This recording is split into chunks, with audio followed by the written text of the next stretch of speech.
Universe நேயர்களுக்கு எனது அன்பான வணக்கத்தை தெரிவித்துக் கொள்கிறேன் தோழர்களே. சிஎம் சார்,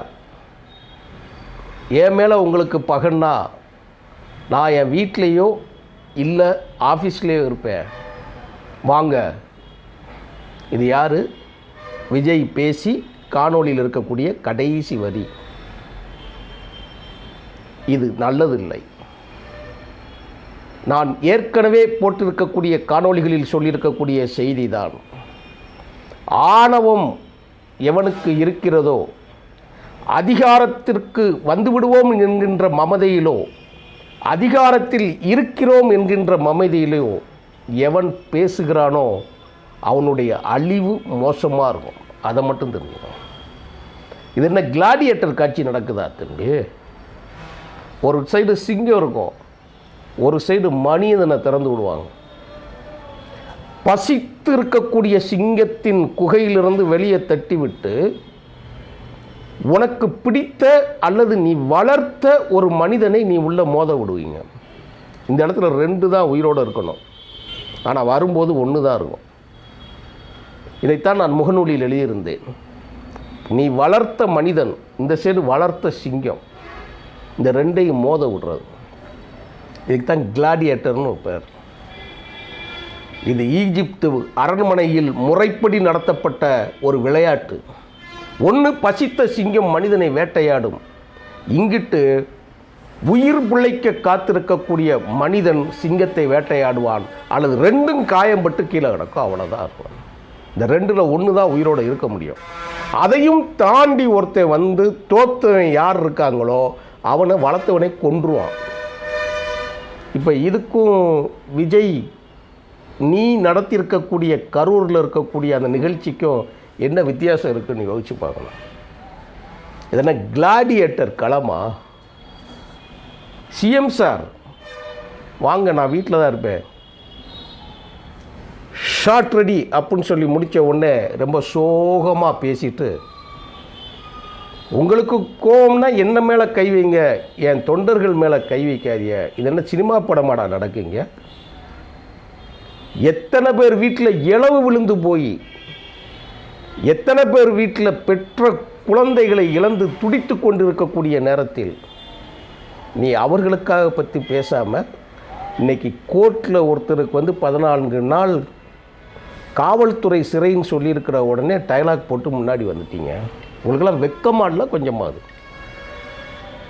ஒன்றெல்லாம் நீவான் கூட பேசுவதற்கு தகுதியற்ற ஒரு மிருகம் இந்த தமிழ்நாட்டிற்கு ஒரு தலைவனாக வருகிறக்கூடிய சூழலை எழுதி மனம் கலங்குகிறேன். இதை யார் வருத்தப்பட்டாலும், யார் நீங்கள் மனசு நொந்து என்னடா இந்த மாதிரி வார்த்தைகளை பேசுகிறாப்புலன்னு சொல்லி நீங்கள் நினைத்தால் கூட அதை நீங்கள் பொறுத்தவர்கள் என்று கூட சொல்ல மாட்டேன். ஏன்னா ஒவ்வொருத்தனுக்கும் ஒரு அரசியல் இருக்கும். நான் திராவிட முன்னேற்ற கழகத்தை சேர்ந்தவன் அல்ல, அண்ணா திராவிட முன்னேற்ற கழகத்தை சேர்ந்தவன் அல்ல, பிஜேபியோ காங்கிரஸோ கிடையாது. இந்த மண்ணை, இந்த மனிதனை, தமிழனை நேசிக்கக்கூடிய ஒரு இயக்கத்தில் பயணிக்கிறவன்கிறது தான் என்னை எல்லாருக்கும் தெரியும். அதை பற்றி பேசுகிற தப்பு இல்லை. ஆனால் கண் முன்னே நடக்கக்கூடிய ஒரு அசம்பாவிதத்தை நம்ம வந்து தண்டிக்காமல் இருக்க முடியும். இதே விஜய் என்னுடைய கொள்கை தலைவர் தந்தை பெரியார் என்று அறிவிக்கிற பொழுது தலைமேல் வைத்து கொண்டாடியதும் நாங்கள் தான். வேண்டும் அடுத்து அரசியல் கட்சி துவங்க இருப்பவர்கள், துவக்கி செயல்பட வேண்டும் நினைப்பவர்கள் தந்தை பெரியாரையும் பேரறிஞர் அண்ணாவையும் கொள்கை வழியாவது ஏற்றுக்கொள்பவன் தான் இருக்க வேண்டும் என்று நம்புகிறவர்கள். ஆனால் நீ யாருக்காக வேலை பார்க்குற? அவங்க ஏற்கனவே வந்து பஞ்சமா பாதகங்களை செய்து தமிழர்கள் விரோத திட்டங்களை நிறைவேற்றுவதற்கு அடுத்த மாநிலத்திலிருந்து ஆளை பிடிச்சி இங்கே தலைவனாக்க நினைச்சு வீணா போன ரஜினிகாந்த் முதற்கொண்டு அவனை மேக்கப் போட்டு எல்லாமே தலைவராக ஆக்க முயற்சி செய்து தோற்ற பிறகு நீ உருவாக்கப்பட்டவன் என்று நீ கட்சி துவங்கின நாளில் இருந்து நான் சொல்லிக்கிட்டு இருக்கிறேன். இன்னைக்கு சரியா போச்சா? ஒரே நாள் தனிநபர் ஆணையம் அருணா ஜெகதீசன் போட்ட உடனே டெல்லியிலிருந்து ஆள் வருது. எங்கேருந்து வராங்க? என்டிஏ கூட்டணியிலிருந்தே வராங்க. தம்பி விஜய், நீ நல்லா புரிஞ்சுக்கிடணும், உன் வேஷம் திரிசாட்டை மட்டும்தான் செல்லுபடி ஆகும், தமிழ்நாட்டு மக்கள்கிட்ட செல்லுபடி ஆகாது. நீ என்ன வேஷம் போட்டாலும் வடிவேலு சொன்ன மாதிரி கொண்டைய மரடா அப்படின்னு பேசுவார் இல்லையா, அடுத்த ஒரு வார்த்தை சொல்லி, அதுதான் நீ. பூனைக்குட்டி வெளியே வந்தது. 34 மணி நேரம் கழித்து நீ வீட்டுக்கு போயிட்டு வந்துட்டு நீ வளர்க்குற ஒரு அடியாள் நாய், மார்ட்டின் வீட்டு நாய் ஒருத்தர் ஆதவ் அர்ஜுனாங்கிறவன் தமிழ்நாட்டில் புரட்சி வரணுங்க. என்னடா புடலங்காய் புரட்சி இங்கே வரணும்? என்ன நடந்துக்கிட்டு இருக்கு? மணிப்பூரை போல பத்தி எரியுதா இங்கே? டெல்லியை போல தமிழர்கள் வீடுகள் ஜேசிபியை வச்சு இடித்து கீழே தள்ளிட்டாங்களா? ஒரிசாவில் நடக்கிற மாதிரி நடக்காங்க. தமிழர்கள் கோயிலோட பூட்டு சாவியை வச்சுக்கிட்டு ஓடி ஒளிஞ்சுக்கிட்டான்னு சொன்னானே ஒடிசாவில், அப்படியா இங்கே நடந்துச்சு? நீ என்ன இலங்கையிலையும் நேபாளத்திலையும் நடக்கக்கூடிய புரட்சியை போல் இங்கே நடக்கணும்னு சொல்கிற? பேய் அரசாண்டால் பிணந்தின்னும் சாஸ்திரங்கள். எங்கே மணிப்பூரை பார்க்கலையா? டெல்லியை பார்க்கலையா? தேர்தல் கமிஷன் காரி துப்பலையா? பேய் அரசாண்டால் பிணந்தின்னும் சாத்திரங்கள் கொரோனாவில் நம்ம பார்க்கலையா? இந்திய அரசாங்கத்தோட ரிப்போர்ட் எவ்வளோடா தம்பி? 4 லட்சத்துலேருந்து 5 லட்சம். ஆனால் வேர்ல்டு அமைப்பு எவ்வளோ சொல்லியிருக்காங்க தெரியுமா? 50 லட்சத்திலிருந்து 60 லட்சம் பேர் இந்தியாவில் மரணம். கணக்கிட்டு இல்லையா? நீ நானும் பார்த்தோம்ல. தள்ளு வண்டியிலையும் சைக்கிள்லையும் தோல்லையும் தரத்தரன்னு இழுத்தோம்.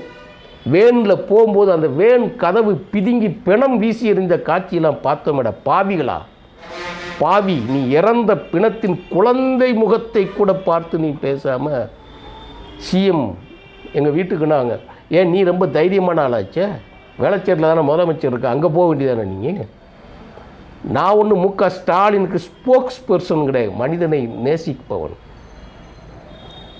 இழந்தவர்கள், உயிரை இழந்தவர்கள், இறந்த குடும்பத்தை சேர்ந்த பஞ்சம் பராரிகள் எல்லாம். இந்த பாவிகளுக்கும் தெரியாது எவன் நடிகன் எவன். அது உணர்ச்சி கவிஞன் சொல்கிறது தான் இந்த இடத்துலையும் சொல்கிறேன். நீங்கள் எல்லாம் எம்ஜிஆரை நினச்சிக்கிட்டு இருக்கீங்க, போலி கண்ணாடி போட்டுக்கிட்டு வராங்க. அதனால தான் நான் எம்ஜிஆர் திரைப்படம் கூட 3 படத்தை தாண்டி இன்று வரை எனக்கு பார்க்க நேரமும் இல்லை, பார்க்கவும் இல்லை. ஆனால் எம்ஜிஆரின் திராவிட இயக்கத்துக்கு எப்படி ஒரு ஸ்ட்ராங் பில்லராக இருக்கிறாருங்கிறத நான் பேசி வந்துக்கிட்டு இருக்கிறேன். ஆனால் அதிமுக கடந்த ஆட்சியில் அழிய வேண்டும், ஒழிய வேண்டும் என்று நினைச்சவன் நான் தான் எம்ஜிஆரை பற்றி நான் பேசினேன். எம்ஜிஆர் இருட்டடிப்பு செய்யப்படுகிறார். அது அப்படி கிடையாது. இப்பொழுது பாடம் சொல்லிக் கொடுப்பதை போல் எம்ஜிஆர் கிடையாது. எம்ஜிஆர் என்ற மகத்தான மனிதன் தான் தேசிய அரசியலை ஒழித்தவன். நீ தேசிய அரசியலை தூக்கிக்கிட்டு வர. ரஜினிகாந்த் தோல்வியுற்ற பிறகு, சீமான் அம்பலப்பட்டு அம்மானமாக தெருவில் நின்ற பிறகு கண்டுபிடிச்சிட்டான் அப்படின்னு சொல்லி அடுத்து ஒன்றை கொண்டு வந்திருக்கிறாங்க. இப்போ உனக்காக எத்தனை பேர் வந்து பாயிறாங்க பாருங்க, பராண்டுறாங்க பாரு. அதை ஏற்கனவே இன்னொரு காணொலியிலையும் நான் பேசியிருக்கிறேன், ரிப்பீட்டடாக வரக்கூடாதுன்னு சொல்லிட்டு. நீங்கள் போங்களேன், கோர்ட்டை தான் உங்களை கேட்ட உடனே என்ன சம்பவம் நடந்துச்சுன்னு சொல்லுங்களேன். ஏய், மனச்சாட்சியில் உன் வீட்டில் துக்கம் விழுந்திருந்தா நீ அதை செய்வியா? நீ உன் கட்சிக்காரன்டா, உன் கட்சிக்காரன் உன்னை பார்க்க வந்தவன் செத்து கிடக்கிறான். 34 மணி நீங்கள்லாம் உயிரோடு கிடக்கணுமா? நீங்கள்லாம் உயிரோடு பிழைக்கணுமா? நீ எல்லாம் தலைவன் வெளியில் காக்கணுமா? முகம் காட்டணுமா? வெக்கமா இல்லையா உனக்கெல்லாம்? கொஞ்சம் கூட அருவருப்பு இல்லையா? மனச்சாட்சி கொல்லணும். ஒரு உயிர் துடிக்க துடிக்க போகிறத பார்த்து ஒரு நாய்க்கு தூக்கி எறி பிஸ்கட்டை தூக்கி எறிவது போல் தண்ணி பாட்டிலை தூக்கி எறிந்த படு பாவி நீ. அதான் உன்னை பேசுகிறதுக்கெல்லாம் இங்கே பெரிய இல்லை. ஒப்பனையும் ஓத்தாலையும் தெருவில் நிற்க வச்சு விட்டுட்டு வேடிக்கை பார்த்த பாவி நீங்கிறது இந்த உலகத்துக்கு எல்லாருக்குமே தெரியும். ஏன்னா நீ ஒரு அடிமை. கிளாடியேட்டரில் வரக்கூடிய சிங்கம் இருக்கு இல்லையா, அந்த சிங்கம் நீ. அவ்வளோதான் தெரியும். நீ சிஎம்ஐ கூப்பிடுத. ஆதவ் அர்ஜுனா எழுதுகிறான், ஜென் இஜெட்டை போல புரட்சி தீ பரவணுங்கிறான். எந்த புரட்சி தீ? எதுக்கு பரவணும் தமிழ்நாட்டில்? நீ யாரை தூக்கிக்கிட்டு வர? கரூரில் மட்டும் எப்படி நடக்கு? ஏன் இதுக்கு முன்னாடி நடக்கலையா? இரங்கலாவது நீ தெரிவிச்சிருக்கிறியா? எல்லா பத்திரிகையிலும் தானே கேட்குறாங்க.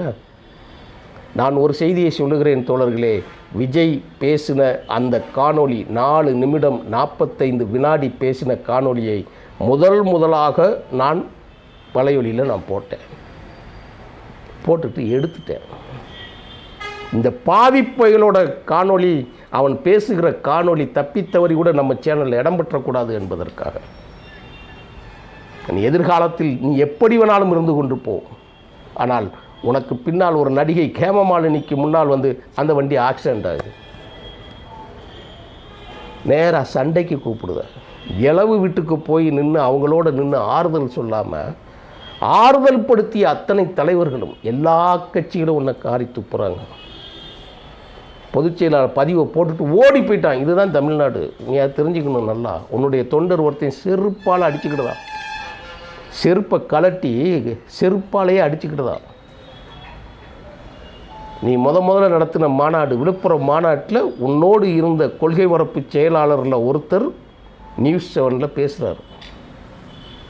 கடவுள் புண்ணியத்தில் 444 பேர் மயங்கி விழுந்தாங்கய்யா, நல்ல வேலை எதுவும் நடக்கலை.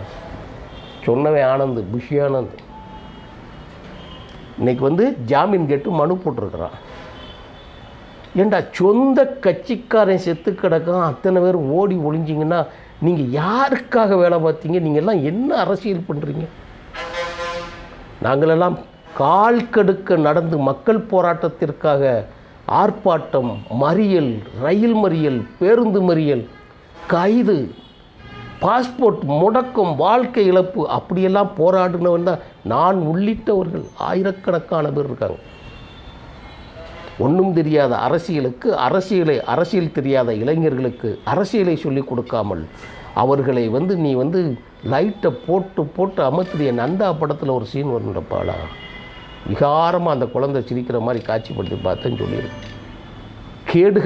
கேடுகட்டவனே, அதை விட உனக்கு எதுவும் இல்லை. நீ இந்த காணொலி நீ பேசாமலே இருந்திருக்கலாம். அந்த காணொலியை எடுத்துட்டு நான் தனியாக பேசுகிறேன். நீ பழி பேசுகிற.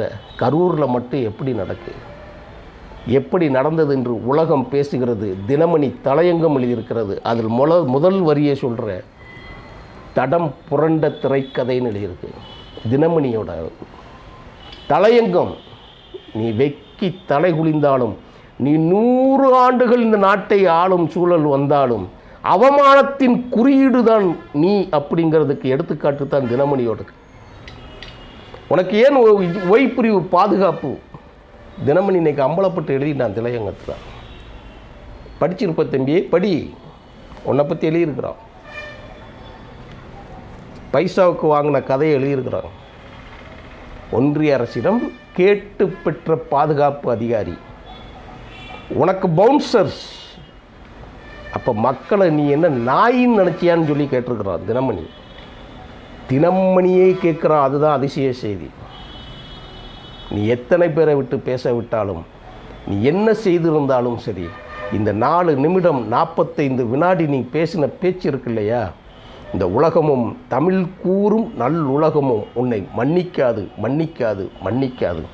இவன் விஜய் என்கின்ற இந்த கொடூரன் தமிழர்களிடம் மன்னிப்பு கேட்காவிடில் அவன் பேரரக்கன்களில் ஒருவனாக வலம் வருவான் என்று எச்சரிக்கிறேன் தோழர்களே. எச்சரித்து விடைபெறுகிறேன் தோழர்களே.